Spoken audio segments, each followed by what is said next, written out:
নাকি ফুলকি দেখো কেউ? আমার সবার প্রথম প্রশ্ন।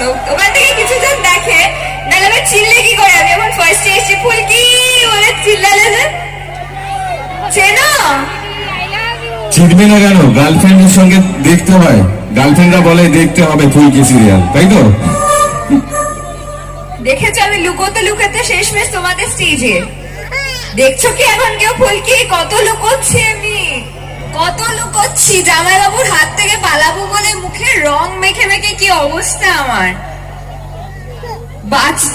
আমার নাম, আমার পরিচয় সব দেবো, সারাক্ষণ আছি। এই যে তুমি আমার সাথে কথাটা বললে আমার ভীষণ ভালো লাগলো।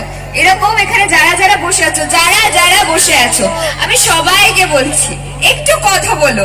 এত দূর থেকে আসা শুধুমাত্র তোমাদের সাথে কথা বলবো একটুখানি। এই যে এত ভালোবাসা দিচ্ছ তোমরা ফুলকিকে, তাই জন্য তোমরা কি জানো ফুলকি আর 2 মাস পর 2 বছর হতে চলেছে। 2 বছর ফুলকি যখন শুরু হয়েছিল তখন আমি মানে ভাবিনি যে ফুলকি মানে 500 এপিসোড মানে আমার কাছে একটা বিশাল বড় ব্যাপার ছিল।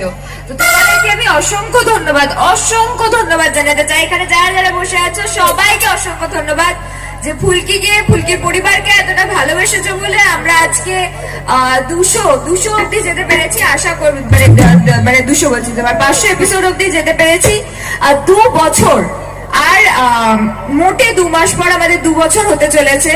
এটা যদি তোমরা আমাদের পাশে না থাকতে বা আমাদের এতটা ভালো না বাসতে, তাহলে কোনোদিনই হতো না। তো এইভাবেই যদি আমাদের পাশে আরেকটু থাকো, আমরা কিন্তু 650 হয়ে গেছি অলরেডি, 650। আরেকটু যদি থাকো তাহলে কিন্তু আমরা 1000 ছুতে পারি। থাকবে তো পাশে? একটু জোরে বলে থাকবে। অসংখ্য ধন্যবাদ। থ্যাংক